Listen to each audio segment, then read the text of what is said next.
You're using the Demon King Longsword wrong. Let's talk about it. What's good, YouTube? NoGoodEman coming to you today with a Demon King Longsword weapon guide video. So guys, it's been a while since we talked the Demon King Longsword, but it recently got buffed in the latest update. So we're going to teach you guys the best way to utilize the Demon King Longsword. But before we get into that, make sure you leave a like on the video. If you're new, go ahead and subscribe to the channel, turn on post notifications.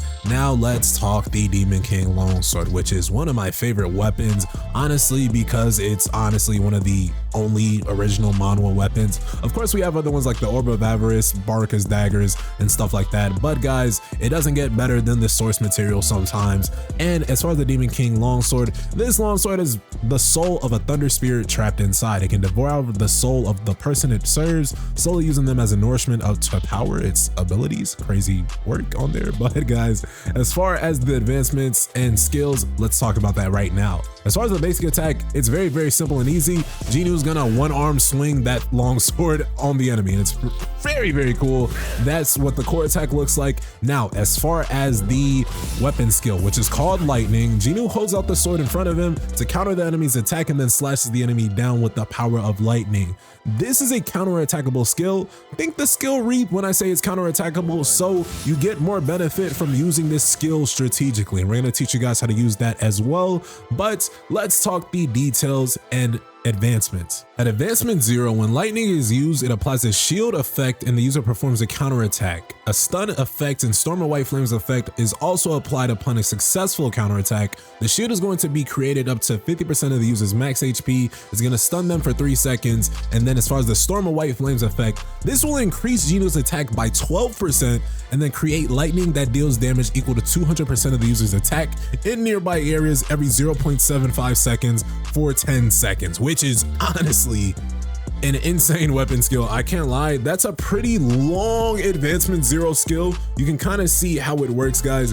And at advancement 0, you definitely want to be able to get that counterattack. So guys, you want to use it like Reap to get that Storm of White Flames effect. Now, as far as the advancement 2, it inflicts the Stroke of Lightning effect to the same target every 5 attacks. So you just got to hit them 5 times and you're going to hit them with a Stroke of Lightning effect, which is going to deal an extra 100% of Jinu's attack to the enemy. And then this just has a cooldown of 0.5 seconds. So really every 5 attacks, you guys are doing another 100% of Jinu's attack to your enemy, which is super cool. That aids this damage. So it really isn't even 2-2-3 in stage 3. This is more like 3-3-3. Or if you're hitting a core attack, let's say that stacks with your core attack, you're doing about 700 damage for your core attack. So that is very honestly cool to note for an advancement 1. It's not terrible. Advancement 2, this is going to increase your wind damage by 10%. Now advancement 3, which advancement 3 is usually a very nice sweet spot for a lot of these weapons. When the user uses lightning, it applies the Storm of White Flames effect regardless of whether the user or not performed a successful counterattack. So you guys actually at advancement 3 do not have to worry about the skill gap with countering. So that's definitely something to note if you're not the countering type. I don't know how counter attacking works on mobile, if it's easier to perform or not, but it's super easy, at least for me on PC, guys. Now, something else to note, the damage of Storm of the White Flames will also increase by 30%. Wind damage increases by 10% while Storm of White Flames is active. Like, it is just insane, guys. So not only will Storm of White Flame be applied, the damage of it will increase and wind damage will also increase while it's active, but it's going to be active regardless. So as long as you guys are using the lightning skill, Storm of White Flames will now be active. Advancement 3 is honestly just so broken, guys. You want to get this minimum advancement 3 if you guys can. Advancement 4 is just going to decrease the cooldown on lightning, which we love. And now advancement 5, and advancement 5 is pretty wordy. So let's try to stay with me here. Stroke of Lightning is enhanced each time the user uses the same hit or hits the same Now the advancement 5 is a bit wordy here, so try to stay with me. Each time the user hits this target 3 times, it applies Stroke of Lightning effect on the target. It's changed now because now it's going to deal damage equal to 200% of the user's attack with a cooldown of 0.3 seconds. And when lightning hits now, it applies Benediction of the White Flames effect and Final Thunderbolt. What Final Thunderbolt will do, that will make a large lightning bolt fall on the target, dealing damage equal to 1600 of the user's attack to nearby enemies. And that's honestly just so broken.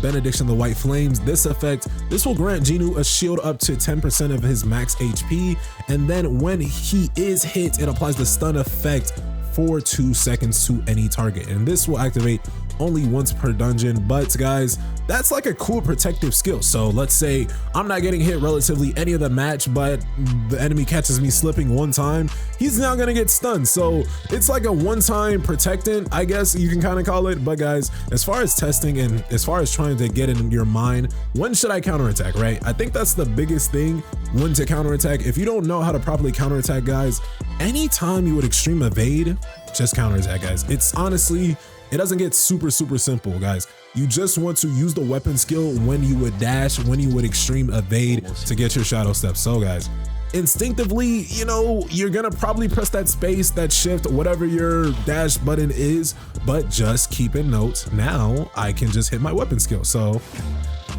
boom, counterattack, and look at the damage. Look at the damage. The bear is dead. If you see me in the woods with the bear, help the bear, okay? But the point is, guys, we even got to get back into that, because what the hell, that was too freaking quick. Guys, the point is, you want to use counterattacking just like extreme evading. It's super easy, super simple, and we got to get back into that, because what the hell, that was just freaking too quick. But that Storm of White Flames effect will apply even if we don't counterattack. So I guess we can kind of compare the damage of the one-shot hit, damn near, versus when we counterattack versus when we do not counterattack. And we'll see if there's really a difference. Boom. So now we're doing that. Or now he gets enraged. So that's something to note, right? I could have one-shot him, right? But because I didn't counterattack, now I had to wait, you know, those extra seconds. We want to be more strategic with it, because now we got to think of the game modes we want to use this in. Think battle for the time. I currently sit at rank 1 for battle for the time for Kargalgan, and I used the Demon King Longsword. As far as that, make sure you check that guide out. But guys, what do you think of the Demon King Longsword, guys? Go ahead and leave your thoughts, theories, and comments below. I personally love this weapon, as we literally show you guys my own record here, but we do have that video out, so make sure you check that out. Using the Demon King Longsword and Plum Sword, I do think this is a good combination. Now, I didn't even talk combinations that you could rock. Plum and Demon King Longsword, honestly, one of the best combinations you can rock if you are trying to main the Demon King Longsword. What I will say, if you're just trying to go wind only, maybe Demon King Longsword with a little bit of Demon King daggers if you have any. Demon King Longsword with a little bit of West Wind won't hurt. Now, here's some free game. Demon King Longsword and Baruka's daggers. I think this one's pretty good, especially for you guys that are very good with getting consistent shadow steps. This is going to increase your critical hit rate once you do get shadow steps at that advancement 5, guys. But like I said, guys, leave your thoughts, theories, and comments below on the Demon King Longsword. Don't forget to subscribe to the channel, turn on post notifications, and with that, I'll see you guys in the next one. Y'all take care. Peace.